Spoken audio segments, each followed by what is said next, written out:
So I'm Priscilla Rader. I'm going to be moderating this session for International Trade and Transport of Animals. We have two wonderful speakers coming all the way from Australia and Canada. We're so happy to have them. First, we have the amazing Friday keynote. So some of you were honored to hear him speak last night. Dr. Alex Bruce is an ordained Buddhist monk in the Tibetan Buddhist tradition and an associate professor at ANU College of Law, where he's taught since 1999.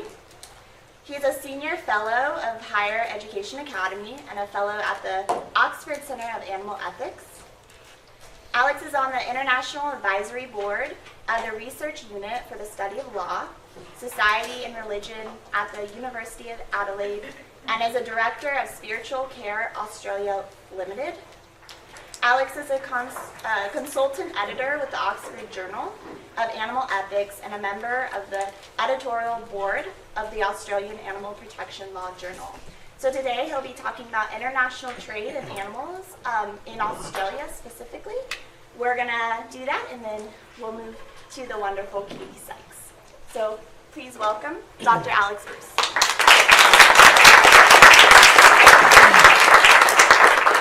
Hello everyone again.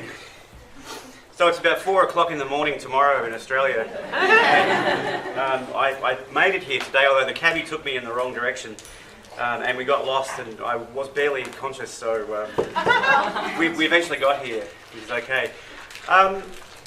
International trade in animals, focusing on Australia. Well, Australia's big, but hardly, I don't know if it qualifies for international trade. I'll show you how large it is in a moment. What am I going to talk about? I want to talk about three things today involving the international trade or movement of animals in relation to Australia. So the first thing I'd like to talk to you a little bit about is, or share a little bit of information about, is a recently concluded chapter, the China-Australia Free Trade Agreement. This is something that I mentioned briefly last evening, which has enormous implications for Australia's live export industry. As one of the largest exporters of live animals in the world, the conclusion of this China-Australia Free Trade Agreement is going to mean a tremendous growth in numbers of live exports heading to the Asia-Pacific region. And that neatly allows me to segue into a discussion about the live export industry. This is an industry that's fraught in all countries of the world, but in Australia particularly so because of its geographic distance from its principal export markets. And then finally, although it's not a trade in international trade in animals, it does have an international law and international trade sort of focus a little bit. That's whaling in the Southern Ocean. Australia recently instituted proceedings against Japan in the International Court of Justice in relation to the Japanese whaling program, and we succeeded. We were successful in we received judgment against Japan in relation to its whaling program. So I'd like to update you a little bit about those issues. Of course, if you want to ask questions or you would like to just throw something at me to explain something, or go back, fast forward, whatever, just let me know. This is all supposed to be reasonably informal. Okay, first one, CHAFTA. You've got to love how they always have these little acronyms. The China-Australia Free Trade Agreement. We signed it on the 17th of June this year, and it's currently being considered through the Australian Parliament, which of course includes the House of Representatives and the Senate.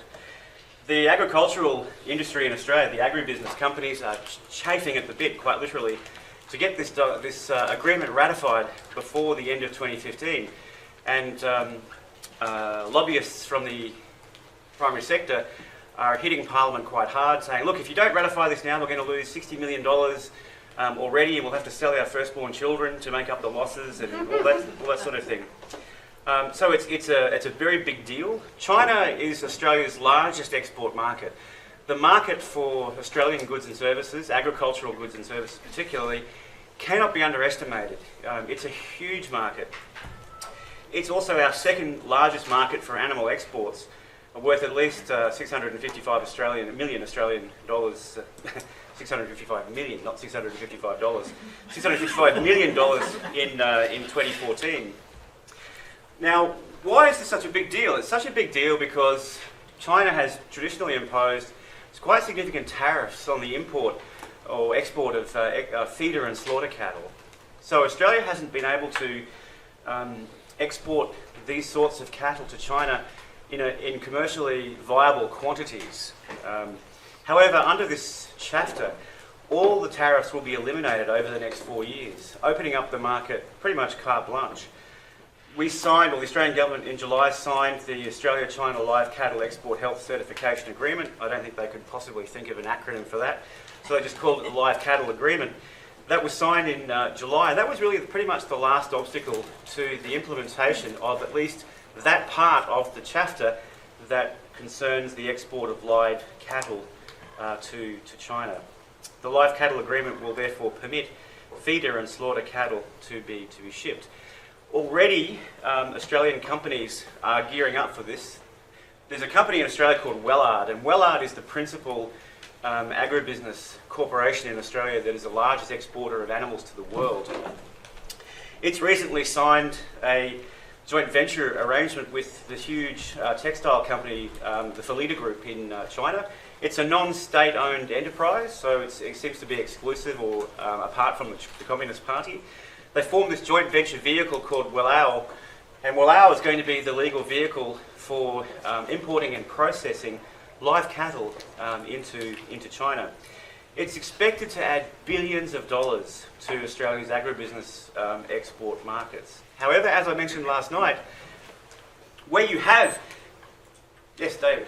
Bruce, would you explain Alex. why they need live animals exported to China? Why do they need live animals exported to China? It's because they prefer, with the growing middle class and the growing affluence in China, they prefer meat that's not chilled and hasn't been packed. They prefer to have the meat that's freshly slaughtered in China so that it's considered fresh. So the freshness aspect is the key. And of course, you make a distinction between feeder cattle and slaughter cattle. So the feeder cattle are those that go over there and remain in China for some time in feeder lots while they're fattened up and then slaughtered locally. And then, of course, the slaughter cattle who are already pre-fed here in Australia and then shipped over for slaughter. Both ways, the emphasis is on the freshness of the meat. This is, of course, like all live export regimes, going to involve an inherent conflict of interest, where, on the one hand, the government is attempting to comply with animal welfare standards that is imposed upon itself, but also attempting to extract maximal profit from the export of these animals. And of course, we all know that when there is a conflict between profit and animal welfare is invariably subordinated as far as they can get away with it. Here is where the live export centres are at the moment. In Australia, our principal markets are at the moment to the Middle East and Indonesia. And of course, that means the export centres are largely on the west coast of Australia. And you can see, however, that the abattoirs and the centres are actually on the east coast, on the where you can see the blue and green and yellow dots.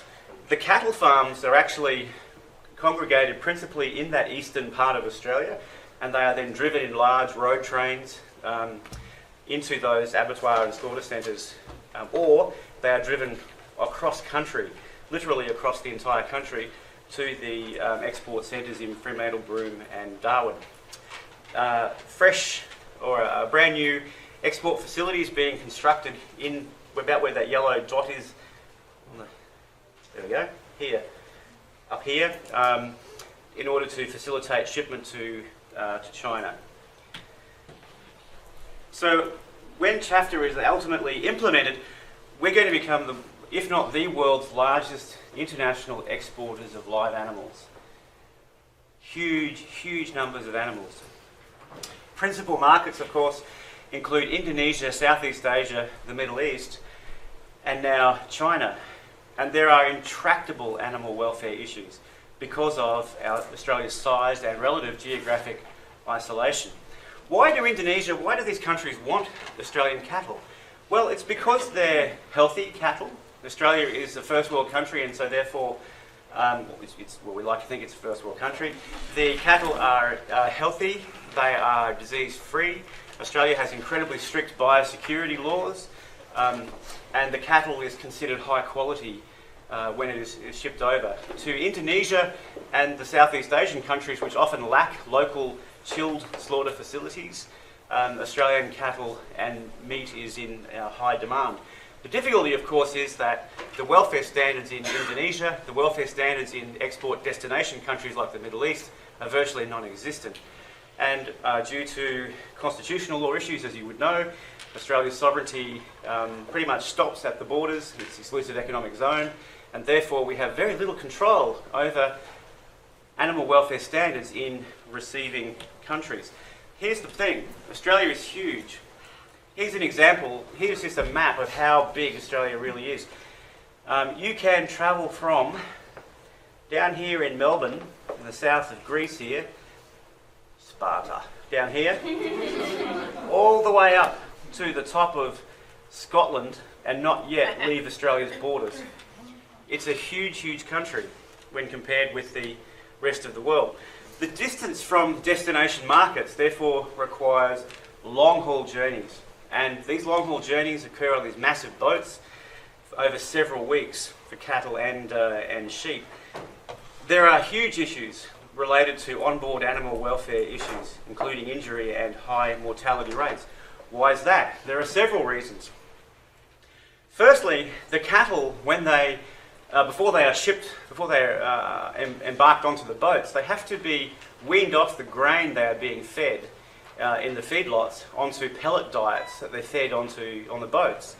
Now, there's not a lot of lead time or not a lot of transition time between transitioning from grain-fed to pellet-fed diets. And this often causes digestive problems with cattle and sheep, leading to massive amounts of suffering, including sometimes rejection of the pellet food, and so they will just starve to death. The other difficulty, of course, is that Australia being so far away, a bit of a double-edged sword, when the cattle and sheep are embarked in Australia in the wintertime, they are then transiting to the northern hemisphere Asian countries in their summer. And so the sheep and the cattle transition relatively abruptly from cold winter temperatures through to blazing Middle East summers. And so dehydration and heat stress mortality are really quite high. The horror doesn't stop there, because once they reach these destination countries, and particularly the Middle Eastern Muslim countries, animal welfare standards just don't exist over there. Another difficulty associated with the export of these animals, of course, is that we have a complex constitutional framework in Australia. There is no federal constitutional power to regulate for animals in Australia. That power is left to the states and territories of Australia. Nevertheless, the Commonwealth Government does attempt to exercise some degree of legislative and policy leadership. It just can't do that with hard law. It's got to do it with soft law. And so the way it does it with soft law is to hang off all these orders and codes and standards of practice underneath legislation that it does have power in relation to. This creates an extremely complex and confusing regulatory structure that adds cost and compliance complexity to companies like Wellard, to export companies who have to ship this cattle. So what do you get? Well, the distance, the mortality and the cruelty to the animals, plus the regulatory complexity, plus destination country animal welfare issues, plus increased media scrutiny that I mentioned last night, is a recipe for endless inquiries, reviews and regulatory reaction. This has certainly characterised the situation in Australia for the past 5 years. Come back to that. So, what are some of these issues that have exercised Australian regulators? We have this wonderful organisation called Animals Australia. It's headed by this wonderful amazing woman called Lynn White, who was a former federal police officer. Lynn has turned her amazing powers of investigation, tenacity and compassion for animals and her investigatory skill into creating really quite wide-ranging exposés of animal cruelty throughout Australian industry. In 2011, Lynn and Animals Australia discovered that animals shipped to Indonesia, Australian cattle, were being treated abhorrently, just egregious cruelty in Indonesian and Southeast Asian abattoirs. That was shown to Australian viewers in a current affairs program, and as I said last evening, it prompted massive outcry. Rallies in every capital city. The federal government spasmed into halting the entire live export industry for 6 months while it tried to recover from this public relations disaster. As a result, it introduced more complex regulatory and compliance procedures, which of course the live export industry tries to fight at every opportunity that it can. The biggest issues at the moment are for Australia's trade in international trade in live export animals. What do you do? How do you deal with the relative lack of welfare standards in destination countries? It's all very well for us to ship animals to Kuwait, to Bahrain, to markets over in the Middle East. It's all very well for us to ship cattle to Indonesia. It's all very well for us to ship cattle to China. But if the Australian government and the Australian citizens cannot be guaranteed that the animals that they ship over there are going to be treated with any degree of, it's almost an insult to call it humanely, then what confidence do we have that this export market should continue? And of course, back in 1985, in the dark ages before internet, the Australian Senate actually concluded that there is no justification whatever for the live export trade. An astounding report that it issued, which was conveniently ignored ever since, and of course is buried. The difficulty is caused by the lack of constitutional ability or power to regulate in relation to destination countries. This is a perennial issue. The most that we can hope for in the live export trade, of course, is that foreign or destination markets, governments there, will enter into memoranda of understanding to implement basic animal welfare standards. Indonesia has been forced to do that as a result of the expose. The Middle Eastern countries don't care. They simply refuse to sign these sorts of things, but they're too valuable to market it, and it seems, for our Australian government to protest. China is an unknown entity. I'm a little bit scared of China. I think that in my dealings with China over the past 15 years, they, I think, will take whatever they can, play by whatever rules they can to get whatever they can, and then when it doesn't suit them anymore, they'll just go their own merry way and do whatever they want. So I have grave fears for animals ending up in China. Let's turn to a slightly more optimistic and slightly happier result then. Win for Australia in the whaling issue. This was a big deal. Last year, the International Court of Justice ruled in favour of Australia to say that Japan was not permitted to engage in whaling in the Southern Ocean Sanctuary and in the Arctic waters. There is, of course, the International Convention for the Regulation of Whaling, but of course that convention was industry-focused with not much to say about conservation of whales. After the Second World War, of course, there was very little thought towards the conservation of animals. We'd just been through a very bloody Second World War where we spent most of our resources and time trying to kill each other, let alone attempting to worry about the whales. Therefore, commercial whaling continued up until the early 1980s. The Southern Ocean Whale Sanctuary was established, as well as the Indian Ocean Whale Sanctuary. Australia participated in the Southern Ocean whaling industry for a long time. There were factories and ports established on the southern parts of Australia and also in Antarctica to facilitate this. It ended in the 1980s. Japan, however, continued to engage in whaling in the Southern Ocean under a loophole in the International Convention on Whaling under the special permit.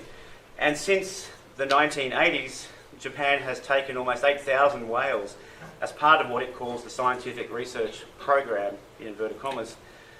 We were originally a party to the International Convention on the Whales in 1948, and Australia's position has evolved to one of protection and enforcement.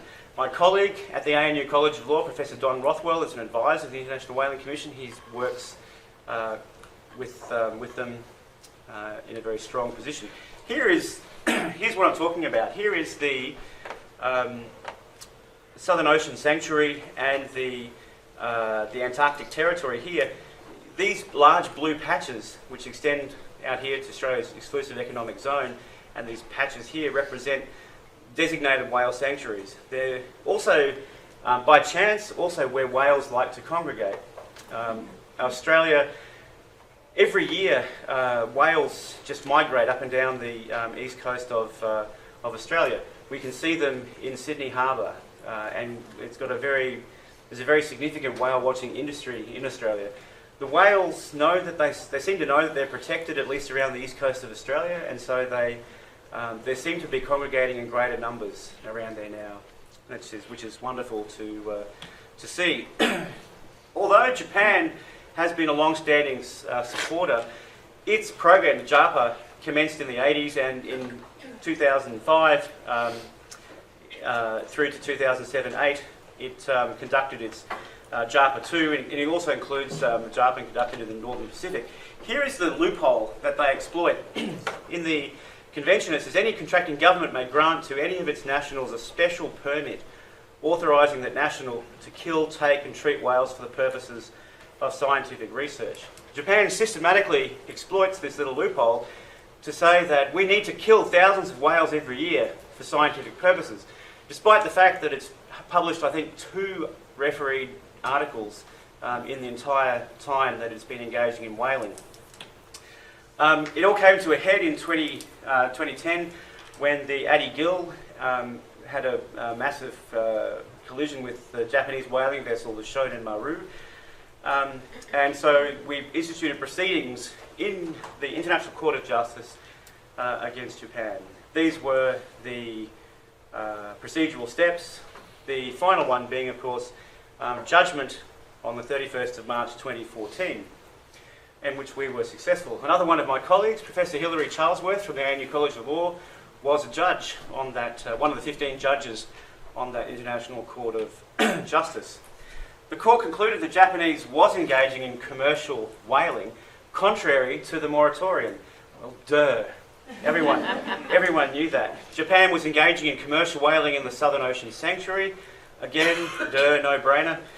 Japan was improperly using factory ships, and its actions were therefore contrary to the convention. Everybody knew this. Everybody had known this for years. No one had gone to Japan and say, hey, face up to what you are doing. Let's all get it out into the open. The International Court of Justice said, here you are. This is what you're doing. Don't do it again. What did Japan do? It ignored it.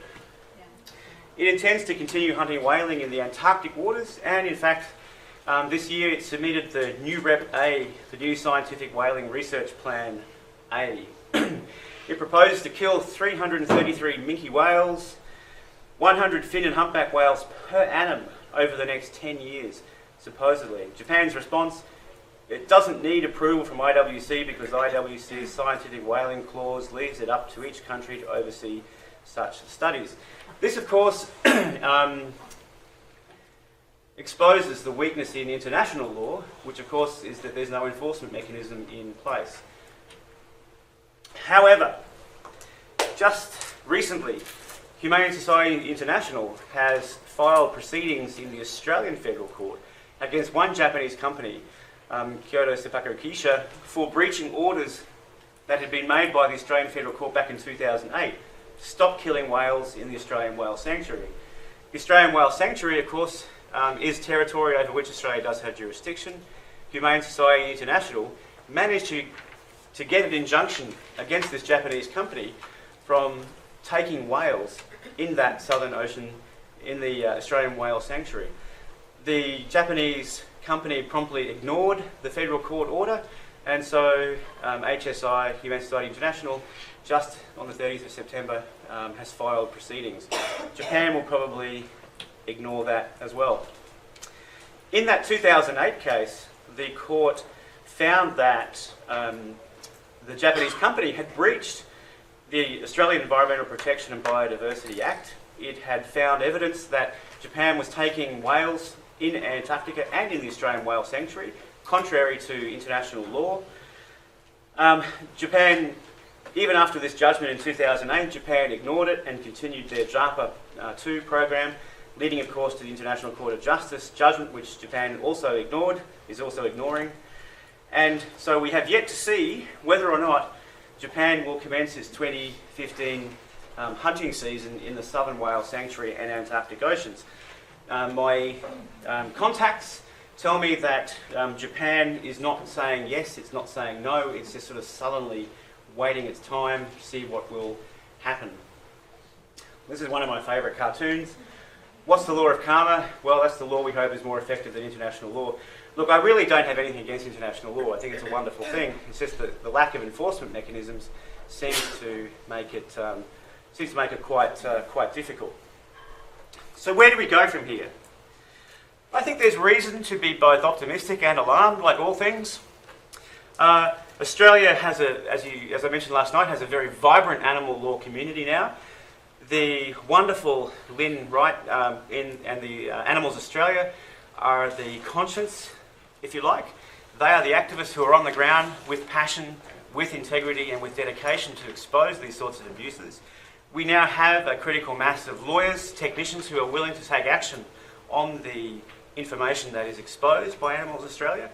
And our Parliament has demonstrated, like most parliaments, a willingness to be afraid, or to at least listen to massive rallies in all Australian capital cities protesting against egregious abuses of animals. My fear is that, well, there are two fears. Firstly, Australia has an enormously powerful agricultural industry body. Australia's agribusiness representatives have very powerful allies in Parliament, and they resist mightily any attempt to bring about legislative reform. Many of the legislative initiatives get shuttled off to Senate select committees, which are headed and chaired by rural senators who have vested interests in the continuation of a profitable agribusiness organisation. My fear also is that the Australian government, which has demonstrated a willingness to be very pro-regulation, is not prepared to institute or create a national animal welfare body. Presently, that power is vested in the government, the Department of Agriculture, which of course has a vested interest in the continuation of profitable primary industries. And my final concern is that, and I'll finish up on this, my final concern is that with the incredible expansion of international markets for Australian animals, these destination markets aren't necessarily on the same page as the rest of the world in terms of animal welfare.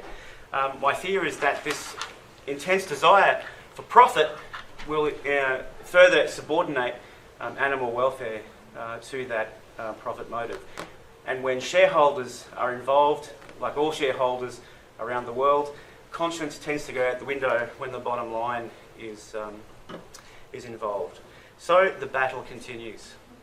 And one of the wonderful methods of warfare is events like this, which enable us from around the world to showcase and to share our concerns with like-minded colleagues like yourselves. So thank you very much.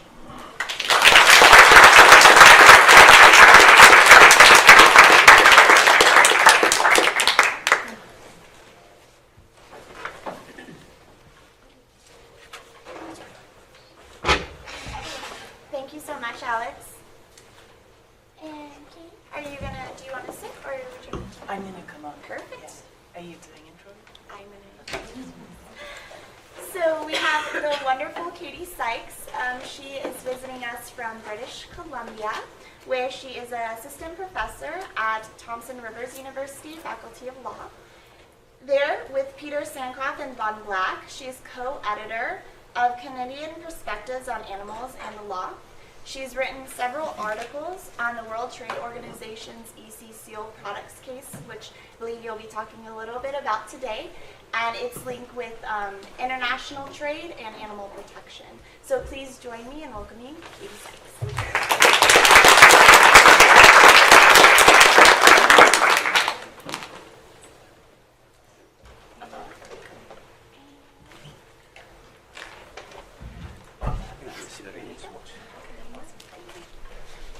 Thanks so much, Priscilla. Can you guys hear me okay? Okay, excellent. Thank you for the kind introduction.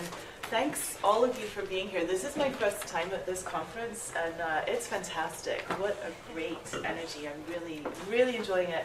Really grateful to the organizers for inviting me and for doing such an amazing job running this, like such a well-oiled machine. It's really just wonderful to be here. And thank you, Alex, for your presentation. We had talked about it before, but seeing it live, there's actually a lot of really good points of contact with what I'm going to say, so it will seem somewhat coherent. It'll seem like we planned it more than we actually did, which is always nice. And thank you for mentioning the book, because while I have a captive audience, I want to just give a quick plug, because I have some of them here today. I also have one of my co-editors and two more of my co-authors here today. So our book table will be the best book table. You can get the most autographs in your copy. And the publisher's giving us a special discount rate for this conference of $70 Canadian, which is, I think, about $250 US at this point with the exchange rate. So you can pick them up cheap. So yeah, it's slightly intimidating to be on a panel with the keynote speaker. No pressure. But fortunately, I have, I think, a somewhat optimistic story to tell you today, and maybe in some ways a counterpoint to the really disturbing and depressing aspects of trade in animals that Alex has talked about. And that is about the actual law of international trade. I think that there is some promise for that to make a positive contribution to animal protection. It's nothing is black or white, and it's complicated, but I think there are some potentially really useful tools there that should be interesting to us. All right, so quick pop quiz to kick us off. I teach law, so I do this to people. So an international body said this recently: animal welfare is a matter of ethical responsibility for human beings in general and a globally recognized issue. Not news to anybody here. News in international law. That is kind of a big deal that was said. So who was it?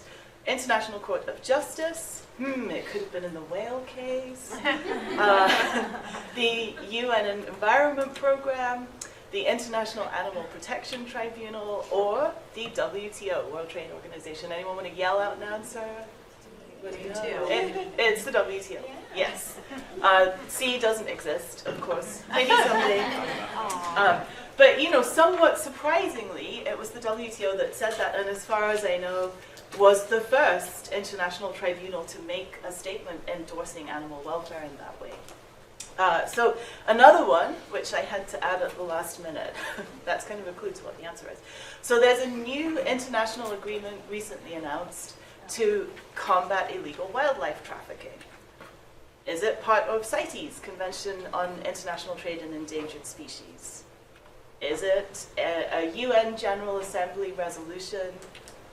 Is it a new multilateral treaty that a bunch of countries have negotiated to have more effective prohibitions?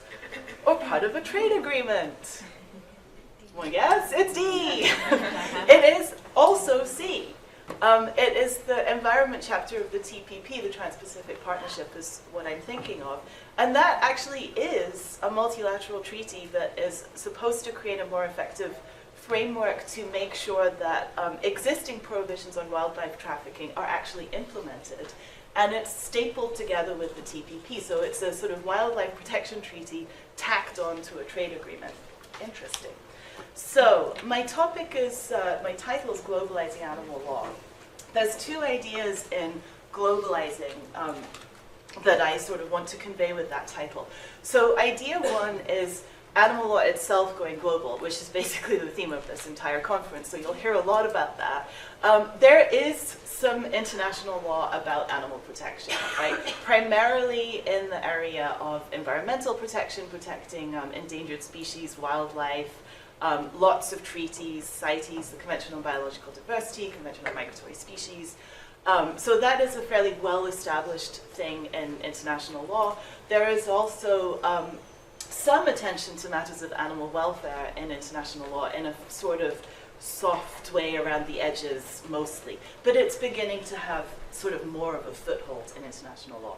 So globalization, part two, the law of globalization is international trade law in large part and other related things like investment law. The purpose of international trade law fundamentally is to make commerce between nations, the free flow of commerce between nations, easier, to eliminate barriers to that happening. So generally speaking, if you like one, you don't like two, right? Like normally if we sort of in the animal activist advocate community, economic globalization tends not to be a thing we think terribly positively about, in part for the reasons that Alex mentioned, right? Like more trade, if it's trade in animals, equals more animal suffering. Other things being equal, unless there's something to sort of mitigate the effects of that. But the more you've got sort of barriers to goods crossing borders disappearing and more economic activity, if those things are animals and made from animals, then that increases the sort of aggregate amount of animal suffering. And there are other reasons also that international trade law is seen as a constraint on domestic and international efforts to protect animals, which I'll go into a little bit more. So this is my question. Are they mortal enemies, like these two kitties who don't seem to like each other very much? So I'm going to argue that they're not absolutely mortal enemies, but I also want to talk quickly about the reasons why they are seen, there's tension between them. All right, so starting with the happy part, the positive part, there are two ways that I believe international trade law actually is contributing to the formation of international norms, global norms concerning the protection of animals. And I divide them into these two categories, which I think of as the negative and the positive. So by negative, I don't mean it's bad. I just mean it happens in the negative space of international trade law. There is a basic concept in trade law that countries assume obligations towards their trading partners, but at the same time they have regulatory autonomy, right? They're sovereign entities. They get to choose their policy goals and enact their own domestic legislation, often referred to as policy space. So a lot of disputes in trade law have to do with whether an act of a country is sort of legitimately within that policy space or has stepped outside it and is stepping on the toes of the trade partners in a way that's not permitted. Not that long ago, it was a tough sell to say that animal welfare was part of that policy space. Even protection of endangered species, going back even a few more years, was kind of tough, especially when it was acts of one state designed to protect endangered species that were maybe beyond its borders. It was difficult to, many observers argue, difficult to defend that within the policy space of international trade law. That, I think I can safely say that's not really the case anymore. So both things are recognized as a legitimate part of policy space. So it's negative in the sense that this does not impose any, higher standards. There's no kind of, you do not have to adopt standards of animal welfare. It just means you're allowed to, and trade law won't necessarily stop you. So at best, it sort of doesn't prevent you from being progressive. It does not require countries to adopt progressive legislation. But I think that the negative is more than merely negative, because it has contributed something to the global discourse on our obligations towards animals, on the importance of moral principles regarding animal welfare. And these are matters that not very long ago were widely regarded as trivial, sentimental, and silly. Even in the sort of scholarly commentary on the seal products case, which was, you know, within the last couple of years, you can see that kind of theme. Like, this animal welfare isn't a real moral principle. It's just a sort of foible of a particular country, and it shouldn't be recognized as a legitimate policy goal. And that the WTO has shut off that argument, right? I mean, they have recognized this as a legitimate thing for governments to do. So aspect 2 is the positive, and this is where things potentially could get really interesting, I think. And that is the stuff like the TPP Environment Agreement, these sort of side agreements that are connected to trade agreements and potentially create positive obligations, sort of harmonization up, respecting protection of animals, but linked to trade relationships. So that's the good part of the story. And I said it's not all good, right? So I'm not trying to convince you that, like, the WTO is now an animal protection organization, or we now have an international animal protection tribunal called the WTO, or anything like that. So I want to acknowledge kind of the problems that trade law poses for animal protection. One is just simply the sort of material consequences of more trade, which Alex mentioned. But more doctrinally, this is how it gets in the way. So I have a couple of quotations that I think represent probably the prevailing view in the animal protection community of what the WTO, what trade law means for animals. Not good, right, in short. So this one, Peter Stevenson has done a lot of work with Compassion in World Farming, very good analysis of international trade law. And back in 2003, he described the free trade rules of the WTO as wrecking progress on animal welfare, and that they will continue to be a major block to attempts to achieve improved animal welfare standards. More recently, talking about a deal that the European Union and the United States are currently trying to conclude. Compassion in World Farming, so probably Peter Stevenson again, says that this deal is likely to compromise the welfare of animals and will accelerate the process of intensification of animal agriculture by lowering existing standards and freezing and even eliminating the possibility for future legislation protecting animals. All right, so that doesn't sound good.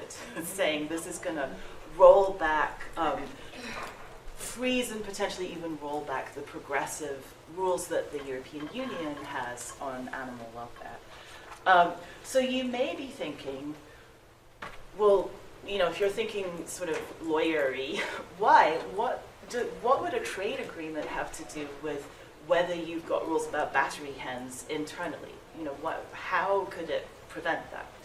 And this is how it could prevent it. So the basic kind of thrust or purpose of international trade law, what it's mainly about, is exactly what Alex mentioned with the China-Australia agreement. Remove tariffs, right? Remove barriers to imports and exports crossing borders. So that means border taxes, tariffs, and other things that countries have to stop imports coming in or exports going out, like bans, quotas that say, well, you know, we'll only import X amount. Those are, generally speaking, in place to protect domestic industry. And so what trade negotiators mostly do is they talk about tariffs, right? They horse trade, like we'll get rid of a tariff on this if you get rid of a tariff on that. That's really the bread and butter of it. So far, nothing to do with animal welfare rules. So you could, you know, as a country that's part of a trade agreement, have very high animal welfare standards, and that would have nothing to do with tariffs. So the catch is, when it comes to internal regulation, is that there is also a basic principle of non-discrimination regarding states' internal laws. The idea here really is basically to sort of stop you from cheating, right? So if you are a state that signed up to a trade treaty and you had a tariff on some product of 50%, and you make a deal with your partners in this trade treaty and you say, we'll drop that tariff to 10%. But your domestic industry doesn't like it. So you then adopt an internal rule, law, not a border tax, that says all imported, whatever this product is, has an internal value-added tax of 40%. Right? So all of a sudden, you've made your deal, and technically you're complying with your deal, but really you cheated. So the non-discrimination principle is just supposed to stop countries from doing that. Sounds fine in principle, but it has very broad implications. There are sort of two prongs to it. National treatment means you cannot discriminate between domestic products and imports. You've got to treat the imports as well as the domestic products. Most favored nation means you can't discriminate between imports from one place and imports from another place. So you can't be mean to your friends, and you can't be nice to one friend and mean to another friend. You've got to treat them equally. So non-discrimination, I mean something like this kind of rule that says extra tax on imports, or imported products have to have a special label on them that puts people off buying them, or they have to be sold in a different shop that no one's actually going to go to, right? So that the domestic products have an advantage. That is straightforward enough. It gets tricky because there is also that same principle prohibits de facto discrimination, not just facial discrimination, but de facto discrimination. This will be a familiar concept to people from employment discrimination, right? Like it's like adverse effects discrimination. It doesn't actually say, I am discriminating against imports, but because it has a disproportionately disadvantageous effect on the imports, it amounts to de facto discrimination. And I'm skipping this example because I had to do a little bit of last-minute rejigging because of the TPP being announced 2 weeks before I got here. So I'm skipping this one. I'm going to go on to where this really is directly relevant to animal welfare, real case, which is the EC Seal Products case. The appellate body decision came out a year ago in 2014, and the panel report was a year before that in 2013. So this is the European Union's legislative scheme. This was adopted in response to the public's basically abhorrence of cruelty in seal hunting. So they adopt a rule that says no seal products can be sold in the European Union at all, right? It doesn't matter whether they're domestic, whether they're imported. We just don't want these things, and we're not going to sell them. We're not going to allow you to put them on the market. Okay, so far no discrimination, right? It doesn't treat imports more favorably. It treats all of it as unfavorably as you possibly can, so no discrimination. There is an exception. There's a sort of exemption. There are actually a couple, but I'm really just going to talk about one, and that was for products from hunting by indigenous communities, traditional subsistence hunting. And I mean, I'm sure you can imagine the sort of policy reasons why a country might want to have a carve-out like that. This is an issue not of national treatment, but of most favored nation treatment, because within the European Union itself, essentially there is no sealing industry, but Greenland, which is not an EU member, but does have a very close relationship with Denmark, which is an EU member, and a sort of weird constitutional relationship, has a significant sealing industry, and it's virtually all Inuit.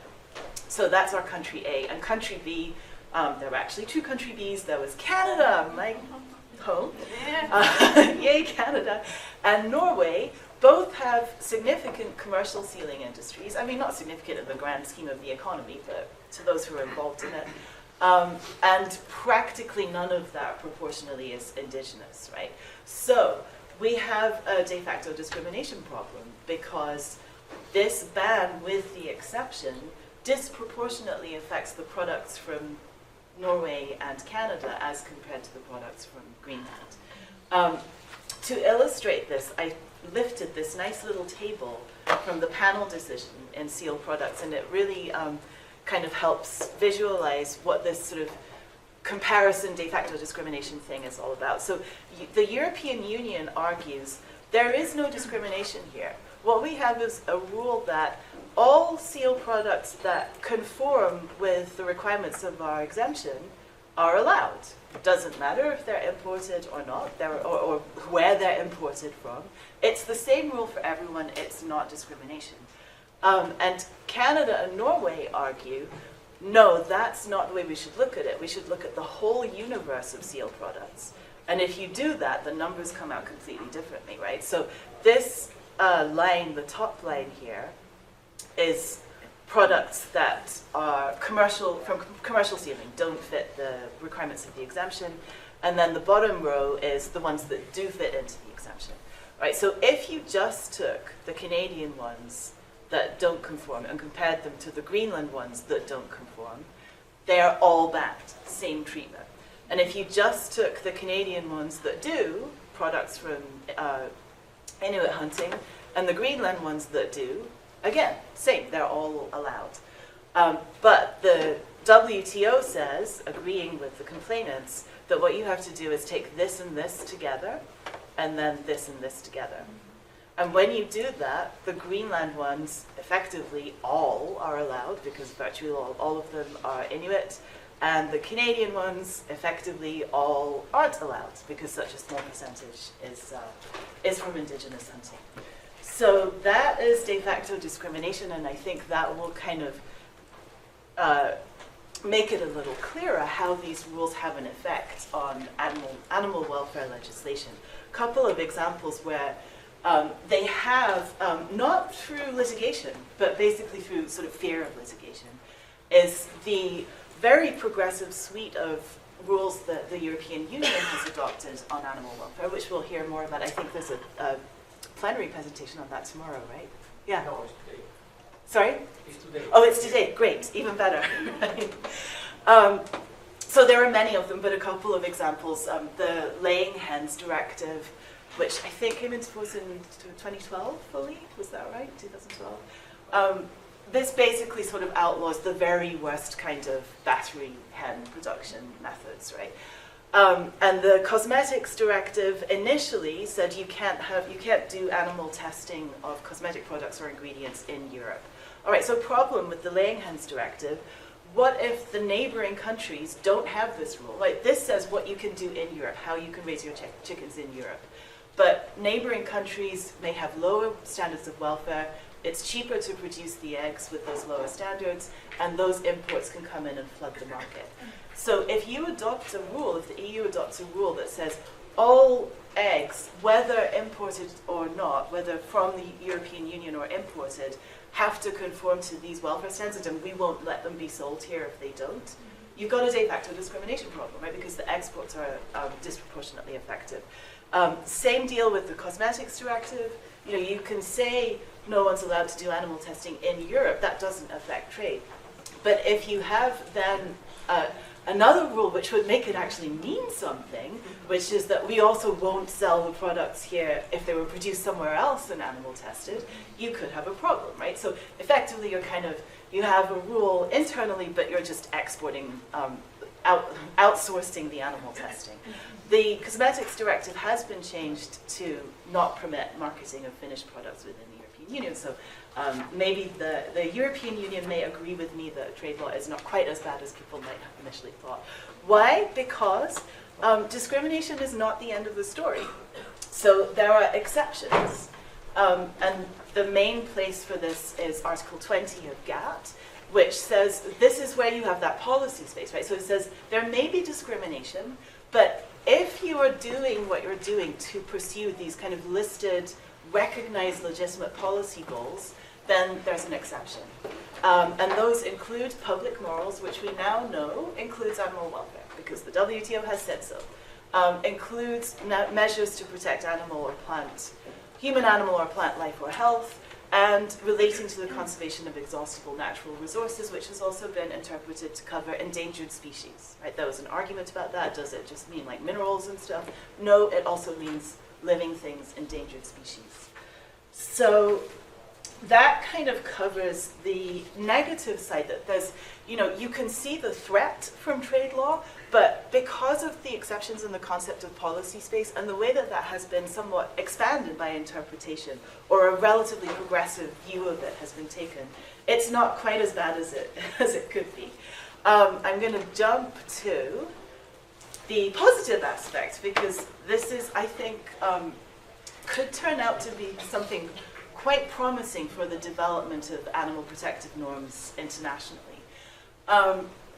So these are sometimes referred to as 21st century trade deals or new generation trade deals. The WTO has been around for a long time and has something north of 160 members. That's the kind of main framework for trade liberalization around the world. But it's not the end of trade deal making. So countries often get together, bilaterally, like China and Australia, or in groups, and sort of negotiate new trade agreements. And again, it's mostly all about tariffs, but a lot of them have these kind of side deals relating to really not core trade matters, but things that are linked to trade. And part of US trade policy, because the executive negotiates these agreements but needs a mandate from the legislature to do so, and the legislature has told the executive, here's one of the things you have to do when you're negotiating. You must ensure that trade and environmental policies are mutually supportive and seek to protect and preserve the environment and enhance the international means of doing so. So this is something that the US actually, somewhat surprisingly, I think, if you think about sort of the positioning of the US generally internationally. But yes, it may surprise you, but it's real and I think meaningful. A number of US trade agreements have these side environment agreements that have a lot of potential to do just this, to enhance international means of protecting and preserving the environment. Alex, what's wrong with international law? What's the problem with international law? Per your enforcement, right? Enforcement is a problem with international law because there is no overarching authority. There are states, they have sovereignty, so they sign up for stuff and then they don't always do it. An example that is probably familiar to my fellow Canadians in the audience is Canada signed on to the Kyoto Protocol on reducing greenhouse gas emissions and then said, we're not going to do that. And nothing really happened. Like a lot of people in countries around the world said, oh, Canada, that's naughty. But there's no, Kyoto Protocol police that comes and writes you a ticket or whatever. There's a lack of enforcement. Trade is kind of different that way. It's international law, but in WTO law and typically in other trade deals, dispute settlement is mandatory, right? So, Japan in the ICJ, the whaling case said, contested the jurisdiction of the ICJ, didn't win, and the ICJ only had jurisdiction because Japan had agreed to it. Not the case in trade law. You sign up for the deal, you're signing up for dispute settlement. It's mandatory, it's binding, and it's got penalties. So ultimately, a country that complains against another country for violating its trade obligations can, if it wins, impose retaliatory trade sanctions, right? So take away some of the goodies, but slap a tariff on their products. And nations don't like that, so they tend to avoid breaching their trade commitments. So the TPP, obviously I don't know that much about it because I haven't read it, because the text is still confidential, but the environment chapter draft, which mainly reflected US proposals, was leaked by WikiLeaks in 2013, and you can find it online. And based on the summaries that several of the governments have put out, it looks like a lot of what's in that draft is actually in the final agreement, and it's pretty progressive and could be very interesting. And importantly, the environment chapter has its own dispute settlement provisions, which are essentially sort of consultation and mediation. But if that doesn't work, this is based on New Zealand's Department of Foreign Affairs summary of the chapter. It is ultimately subject to the dispute settlement provisions that apply to the whole agreement. So you could, I think, I am reasonably confident that this is the case, you could have a situation where, say, Indonesia fails to meet its obligations in the environment chapter, which incorporates by reference these multilateral environmental agreements, and another party could complain against them and ultimately impose trade sanctions against them for not doing that. So to know more about this, I highly recommend this article by two HSUS lawyers. And if anyone's here from HSUS or HSI and knows more about this, I would love to talk to you. They sort of talk about some of the potential kind of positives in trade law for animals, and specifically about a case that the HSI was involved in under the CAFTA-DR agreement, which is it's a Central America and Dominican Republic agreement that has an environment chapter, somewhat like the TPP one. And HSI was involved in the pursuing kind of, I guess, an information gathering exercise regarding the Dominican Republic's failure to protect endangered sea turtles, which was a violation of its obligations. And it's really interesting because it's not a kind of sue the bastard story, it's an international cooperation story. It ended up with a lot of information being generated, the two governments and civil society cooperating to have more effective measures in place, HSI providing CITES enforcement training to Dominican Republic officials. So I find that a very hopeful and promising story. This is my conclusion, not mortal enemies, but frenemies. And if I could steal like one more minute from listening to Professor Faber's presentation this morning, there was some ideas that were sort of floating up in my mind is, why not an animal welfare chapter to a trade agreement someday? Why not, if Australia does a deal with like Saudi Arabia one day, why not have a side agreement on animal welfare that says, we will join together for this trade agreement for our mutual benefit, but both sides agree to the following minimum standards of welfare in slaughter facilities, for example. And if Saudi Arabia didn't do what it said, you could stick sanctions on them for not doing it. So it may seem kind of like far-fetched to imagine that, but I think it's less far-fetched than it used to be. And the environment chapter precedent sort of creates a framework for that.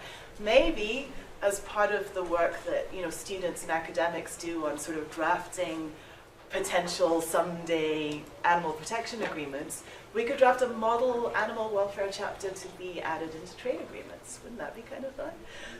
So that is the end. You're not the only one who can put cute pictures of animals on slides. I'm very happy to take questions. Thank you so much.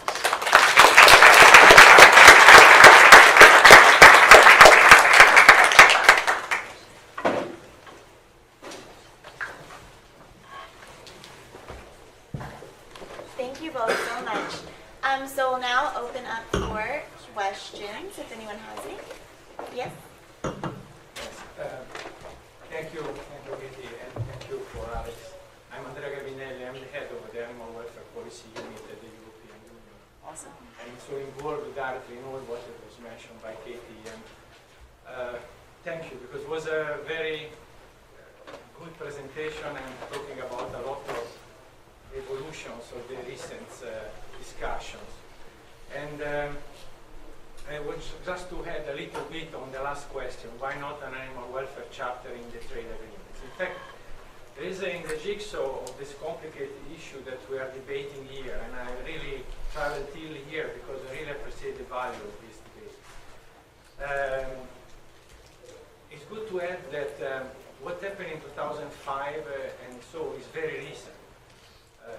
US, including another 150 member of the World Animal Health Organization, it is a non-UN recognized, non-WTO body, but is in any case is functional to the SPS agreement, that is what is regulating all the trade in animal products and animals, in fact. They agreed on standards on animal welfare that are really something that are more guidelines than standards, because the enforcement is even the devil there. The leverage we have been using from the European Union side in negotiating bilateral trade agreement is in fact the fact that even US has agreed on animal welfare standards in a multilateral context.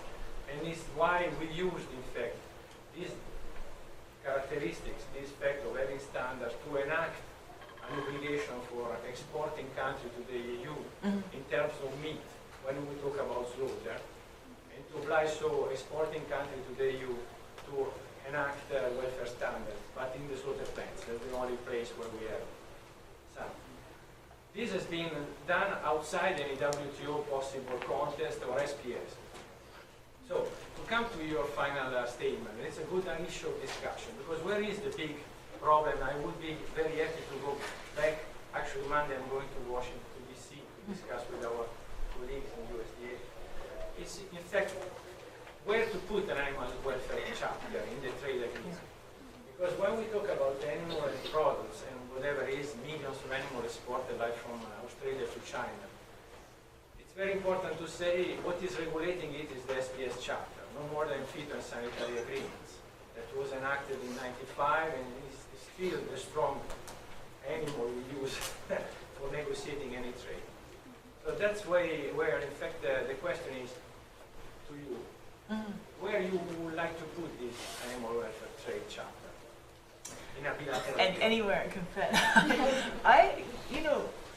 It's sort of speculation about having a separate animal welfare chapter at this point, so it's very blue sky thought for me. But having said that, I would argue that TPP through the environment chapter doesn't have an animal welfare chapter, but incorporates by reference animal welfare provisions that are now subject to trade sanctions. Because CITES is full of animal welfare provisions. It's got all these rules about, it is of course mostly about conservation and not, trading in animals that are listed, except subject to a permit. But the permits include rules about not transporting and shipping the animals in a way that causes undue suffering.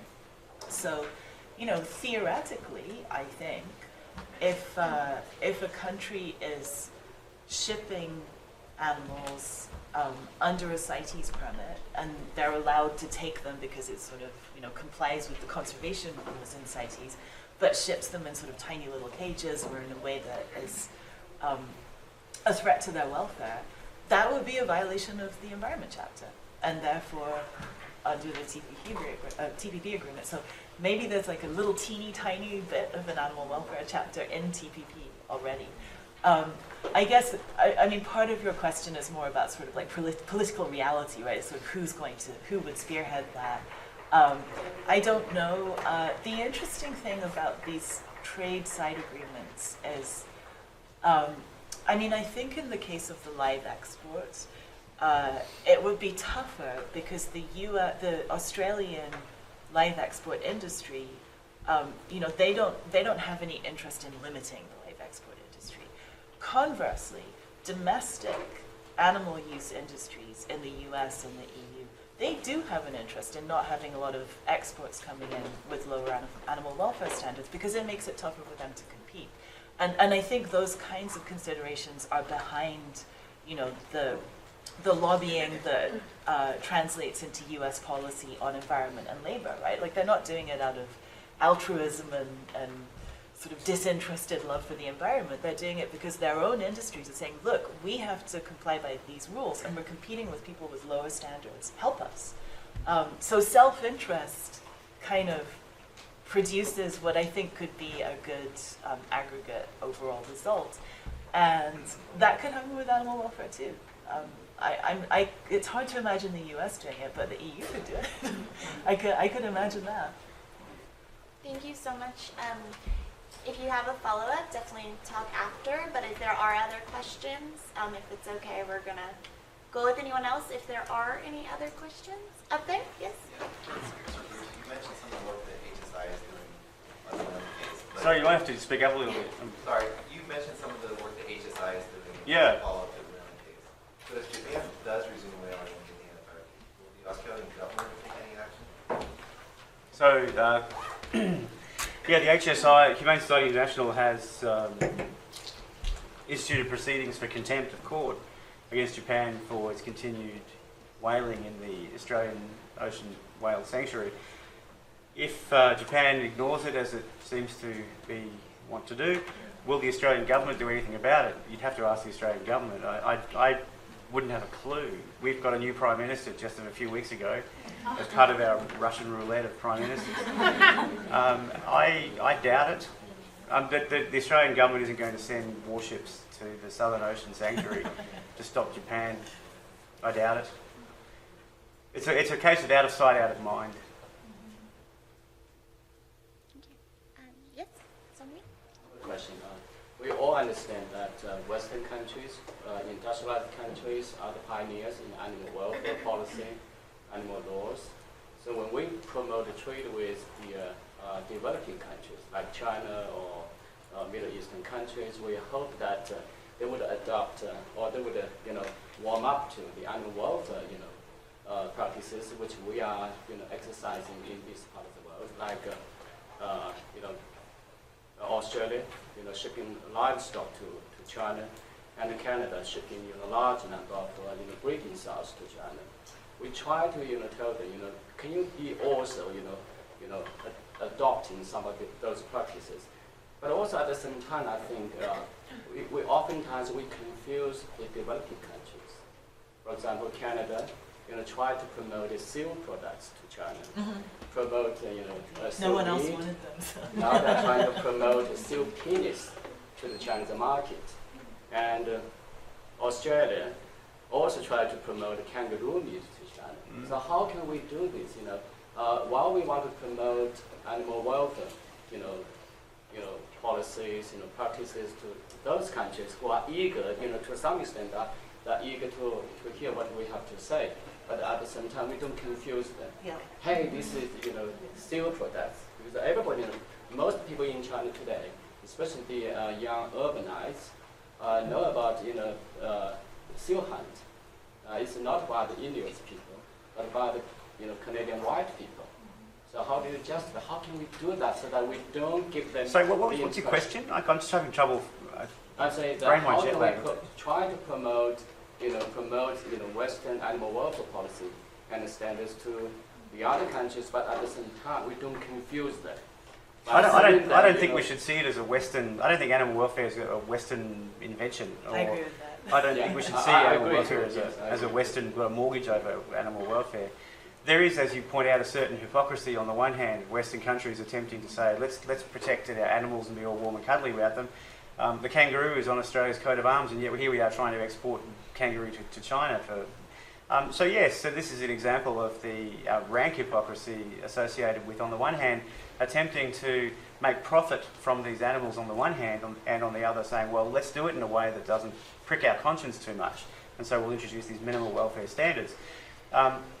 Any Western country's moral standing to impose minimal animal welfare standards on receiving countries, however, has to be approached not on the basis that we're being hypocrites so much as on the basis, well, we're going to kill these animals and you're going to consume them anyway, but let's do it in the least way that produces the least amount of suffering. And we have time for one more quick question. I'm sorry. Yeah. Oh, okay. I had a question for you, Katie, when you were talking about the Inuits and the indigenous peoples. So when you're talking about subsistence, like they're doing it for their own, like, How come they're selling them? tradition Yeah. versus selling it in Yeah. like the open market, the Right. white market or whatever. So is there, maybe there could be like, legislation or something that would say it's okay that they do it for their own needs, but then if they're selling it beyond that, then it's no longer considered indigenous, or I don't know, I mean, do you have any Yeah, well, answers the to that? European exemption goes a little bit further than that, because if you're only killing a seal for your own needs and eating it, in the Arctic, then obviously it doesn't go into trade, right? Because it's just consumed. So the European ban would be irrelevant because you're not exporting it. So what the exemption was for basically sort of, I think the idea is that it was sort of like byproducts of a primarily subsistence hunt, right? So if you've got a community that hunts for subsistence purposes, but they've got some extra seals, the idea was that doesn't raise the same concerns about sort of like unjustified, purely commercial hunting that the non-indigenous hunting does, and for that reason the EU had an exemption for it. So interestingly, the exemption as originally drafted had nothing to do with animal welfare, right? It wasn't, there was no requirement that it be humane hunting or anything. It was just sort of like this, we're going to treat this as a different category because there's different moral and policy considerations that apply to that. And that was one of the reasons that the WTO said, yes, your ban is justified as a matter of public morals, but it's not, it's arbitrary, this aspect of it, because you've got a loophole that has nothing to do with your objective. And the ultimate outcome is the EU has drafted sort of tweaks to it, which actually make it more protective of animals. I mean, this is part of my sort of like happy story about the WTO, because the WTO sort of struck down the ban. Like technically, Canada won, although they certainly didn't see it that way, because materially they didn't win. And the fix was to tighten the exemption up so that it had made it a little more accessible to Canadian Inuit hunters, and also had something to do with humane hunting methods.